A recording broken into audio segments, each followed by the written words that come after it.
आकाशवाणी लखनऊ से प्रस्तुत है प्रादेशिक समाचार।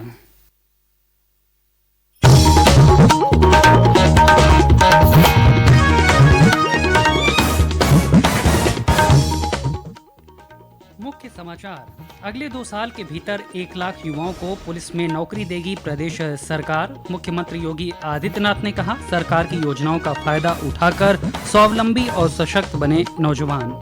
पीलीभीत मैलानी रेलखंड पर रेल सेवा शुरू। रेल मंत्री अश्विनी वैष्णव ने कहा, मोदी सरकार में प्रदेश में रेल विकास के लिए 18 गुना बढ़ाया गया बजट। मुस्लिम बुद्धिजीवियों और धार्मिक प्रमुखों ने अल्पसंख्यक मामलों के मंत्री किरेन रिजिजू से मुलाकात कर वक्फ संशोधन विधेयक में प्रस्तावित संशोधनों को दिया समर्थन। और गोरखपुर लिंक एक्सप्रेसवे सहित राज्य के सभी एक्सप्रेसवेज होंगे अत्याधुनिक सुविधाओं से लैस।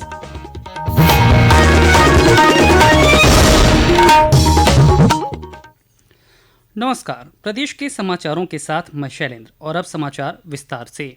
मुख्यमंत्री योगी आदित्यनाथ ने युवाओं से अनुशासित रहकर देश के विकास में प्रभावी भूमिका निभाने का आह्वान किया। श्री योगी ने आज वाराणसी में भारतीय जनता युवा मोर्चा की तरफ से आयोजित 1 दिवसीय सदस्यता कार्यशाला के समापन अवसर पर कहा कि युवाओं ने सदैव राष्ट्र को नई दिशा देने का काम किया है। मुख्यमंत्री ने कहा कि राजनीति के साथ साथ जीवन के अन्य क्षेत्रों में भी नौजवान अपनी प्रतिभा और योग्यता के जरिए भारत को विकसित राष्ट्र की श्रेणी में ला सकते हैं। इसके लिए प्रबल इच्छा शक्ति जरूरी है। इस दौरान राज्य सरकार की जन कल्याणकारी और विकास योजनाओं का जिक्र करते हुए श्री योगी ने कहा कि युवाओं को इन योजनाओं का फायदा उठाकर स्वावलंबी बनना चाहिए। उन्होंने कहा कि राज्य सरकार अगले 2 साल के भीतर 1 लाख युवाओं को पुलिस में नौकरी देगी। फरवरी 2023 में जो हम लोगों ने इन्वेस्टर समिट किया, इस इन्वेस्टर समिट में उत्तर प्रदेश को 40 लाख करोड़ रुपए के निवेश के प्रस्ताव प्राप्त हुए। 40 लाख निवेश के प्रस्ताव का मतलब लगभग 1.5 करोड़ नौजवानों को सीधे सीधे नौकरी। ये नौजवान पहले नौकरी ढूंढने के लिए मुंबई जाता था, बेंगलुरु जाता था, चेन्नई जाता था, हैदराबाद जाता था, अन्य जगहों पर जाता था, दुनिया के अंदर कार्य ढूंढता था। आज उसको उसी के गांव में, उसी के जनपद में, उसी के क्षेत्र में, उसी के प्रदेश में उसके अनुरूप, उसकी क्षमता और योग्यता के अनुरूप नौकरी मिलेगी। प्रदेश के अंदर परंपरागत उद्यम को विकसित किया गया। 1 डिस्ट्रिक्ट 1 प्रोडक्ट की योजना के माध्यम से मुख्यमंत्री विश्वकर्मा श्रम सम्मान और पीएम विश्वकर्मा योजना के माध्यम से 2 करोड़ से अधिक युवाओं को रोजगार और स्वतः रोजगार के साथ जोड़ने का काम भी हुआ। इस अवसर पर भारतीय जनता युवा मोर्चा के राष्ट्रीय महामंत्री राजीव बिष्ट और राज्य इकाई के अध्यक्ष प्रांशु दत्त द्विवेदी ने भी विचार व्यक्त किया। वाराणसी दौरे में मुख्यमंत्री ने संपूर्णानंद संस्कृत विश्वविद्यालय पहुंचकर पांडुलिपियों के संरक्षण और विश्वविद्यालय के अन्य विकास कार्यों का निरीक्षण भी किया। रेल मंत्री अश्विनी वैष्णव ने वर्चुअल माध्यम से रिमोट का बटन दबाकर और हरी झंडी दिखाकर पीलीभीत से मैलानी रेलखंड पर आमान परिवर्तन के बाद रेल सेवा का शुभारंभ किया। इस दौरान अपने वर्चुअल संबोधन में रेल मंत्री ने कहा कि प्रदेश में अब तक 157 स्टेशनों का पुनर्निर्माण किया गया है और सरकार ने यूपी के लिए रेल बजट 18 गुना बढ़ा दिया है। उन्होंने कहा कि पहले सिर्फ 1300 करोड़ रुपए राज्य को रेल विकास के लिए मिलता था और अब 19,848 करोड़ रुपया मिल रहा है। रेल सेवा शुभारंभ के दौरान पीलीभीत में मौजूद केंद्रीय राज्य मंत्री और स्थानीय सांसद जितिन प्रसाद ने कहा कि पीलीभीत शाहगढ़ और पीलीभीत मैलानी के बीच ट्रेन संचालन शुरू होने से रोजगार के साधन बढ़ेंगे और पर्यटन को भी गति मिलेगी। उप मुख्यमंत्री केशव प्रसाद मौर्य ने आज मिर्जापुर के सिटी ब्लॉक के चंदईपुर गांव में वृहद रोजगार ऋण मेला और टैबलेट वितरण कार्यक्रम में शिरकत की। इस दौरान श्री मौर्य ने कहा कि राज्य सरकार युवाओं और छात्रों के भविष्य को उज्जवल बनाने के उद्देश्य से कई योजनाएं चला रही है। उन्होंने कहा कि राज्य में करीब 6.5 लाख युवाओं को बिना किसी भेदभाव के सरकारी नौकरी प्रदान की गई और आर्थिक रूप से उन्हें मजबूत करने के लिए रोजगार और ऋण मेलों का लगातार आयोजन किया जा रहा है। उप मुख्यमंत्री ने कहा कि युवाओं को नौकरी और रोजगार देने का मामला हो या उन्हें कर्ज देने की योजना की प्रक्रिया हो, सभी योजनाओं में पारदर्शी तरीका अपनाया जा रहा है। बाद में मीडिया से बातचीत करते हुए श्री मौर्य ने समाजवादी पार्टी द्वारा विधानसभा उपचुनाव से पहले अल्पसंख्यक वर्ग के बीएलओ को हटाए जाने के आरोप को सिरे से खारिज कर दिया।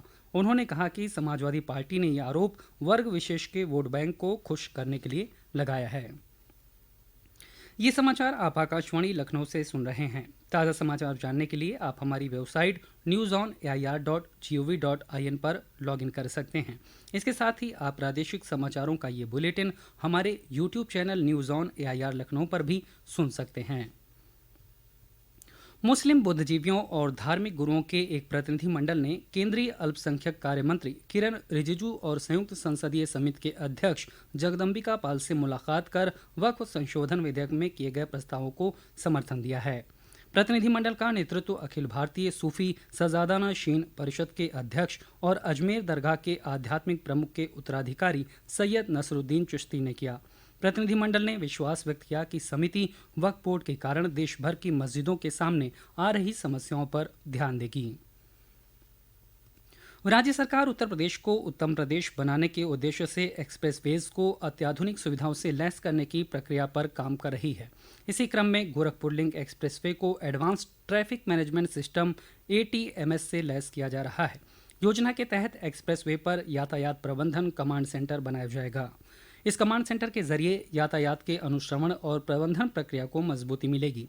योजना के तहत मोशन डिटेक्शन सर्विलांस कैमरा और व्हीकल स्पीड डिटेक्शन सिस्टम को गोरखपुर लिंक एक्सप्रेसवे के दोनों तरफ लगाया जाएगा, ताकि निर्धारित गति से ज़्यादा गति से चलने वाली गाड़ियों को अलर्ट जारी किया जा सके और नियंत्रण कक्ष उसे तत्काल ट्रैक कर ले। मुख्यमंत्री योगी आदित्यनाथ आगामी 3 सितंबर को लखनऊ में 3 दिवसीय सशस्त्र बल महोत्सव का शुभारंभ करेंगे। इस महोत्सव का आयोजन 3 से 5 सितंबर तक लखनऊ छावनी के सूर्या खेल परिसर में सुबह 10 बजे से शाम 6 बजे तक किया जाएगा। आर्म फोर्सेज फेस्टिवल में हेलीकॉप्टरों, पैरामोटर्स, माइक्रोलाइट फ्लाइंग, लड़ाकू विमानों का फ्लाई पास्ट, घोड़े और मोटरसाइकिल प्रदर्शन के साथ साथ पैरा जंप और विशेष बलों के कई रोमांचक प्रदर्शन देखने को मिलेंगे। दर्शक आधुनिक प्रौद्योगिकी आधारित और नवीनतम सैन्य हथियार प्रणाली जैसे टैंक, इन्फेंट्री के हथियार, तोपखाने की बंदूकें आदि की क्षमता भी देख सकेंगे। ये उत्सव सभी नागरिकों के लिए खुला है। जौनपुर जिले में जल्द ही जल अनुसंधान संस्थान खुलेगा। इस संस्थान में जल के साथ साथ पौधों और मिट्टी पर भी अनुसंधान किया जाएगा। और ब्यौरा हमारे प्रतिनिधि से। जौनपुर जनपद की उपलब्धियों में जल्द ही एक और उपलब्धि शामिल होने वाली है। जिले के वीर बहादुर सिंह पूर्वांचल विश्वविद्यालय के परिसर में जल्द ही 1 करोड़ रुपए की लागत से जल अनुसंधान संस्थान खुलेगा। संस्थान से जल के साथ ही पौधों और मिट्टी पर भी शोध हो सकेगा। एक साथ 3 शोध करने वाला यह केंद्र प्रदेश का पहला शोध केंद्र होगा। कुलपति वंदना सिंह ने बताया कि इस संबंध में पूर्वांचल विश्वविद्यालय व people world commission on draft and the flood के बीच MOU पर भी हस्ताक्षर हो गया है। समझौता ज्ञापन के तहत संस्थान जल और मिट्टी संबंधित विभिन्न अनुसंधान, शैक्षणिक गतिविधियां और जल कायाकल्प, जलवायु परिवर्तन, जल विज्ञान, जल अभियंत्रिकी और जल प्रौद्योगिकी के क्षेत्र से संबंधित शोध परियोजनाओं पर भी ध्यान केंद्रित करेगा। इसके अलावा काशी से बहने वाली वरुणा, 80 और आसपास के जिलों की नदियों के जल को शोध कर उन्हें स्वच्छ करने पर भी यह संस्थान उपयोगी साबित होगा। राहुल यादव, आकाशवाणी समाचार, जौनपुर। आज लखनऊ में हॉकी इंडिया की 14वीं कांग्रेस आयोजित की गई, जिसमें सभी 31 राज्य सदस्य इकाइयों के प्रतिनिधियों ने हिस्सा लिया। हॉकी इंडिया के अध्यक्ष डॉक्टर दिलीप तिर्की, महासचिव भोरानाथ सिंह और कोषाध्यक्ष शेखर जे मनोहरन इस कांग्रेस में मौजूद थे, जहां उन्होंने भारतीय हॉकी के भविष्य को आकार देने और खेल के विकास के लिए सामूहिक दृष्टिकोण को मजबूत करने के बारे में चर्चा की। कल उत्तर प्रदेश के मुख्यमंत्री योगी आदित्यनाथ ने हॉकी इंडिया के अधिकारियों से मुलाकात की और हॉकी में राज्य के ऐतिहासिक महत्व पर जोर दिया। उन्होंने मेरठ में मेजर ध्यानचंद खेल विश्वविद्यालय के निर्माण और KD सिंह बाबू के पैतृक घर को स्मारक के रूप में विकसित करने की योजना सहित राज्य की पहलों पर प्रकाश डाला। केंद्रीय श्रम और रोजगार मंत्री डॉक्टर मनसुख मांडविया ने कहा है कि सरकार गिग और प्लेटफॉर्म श्रमिकों को सामाजिक सुरक्षा के दायरे में लाने के लिए संभावनाएं तलाश रही है। केंद्रीय मंत्री ने आज नई दिल्ली में एक समीक्षा बैठक के दौरान कहा कि सरकार उन्हें सामाजिक सुरक्षा उपलब्ध कराने के लिए व्यापक नीति पर काम कर रही है। और अंत में मुख्य समाचार एक बार फिर। अगले 2 साल के भीतर 1 लाख युवाओं को पुलिस में नौकरी देगी प्रदेश सरकार। मुख्यमंत्री योगी आदित्यनाथ ने कहा, सरकार की योजनाओं का फायदा उठाकर स्वावलंबी और सशक्त बने नौजवान।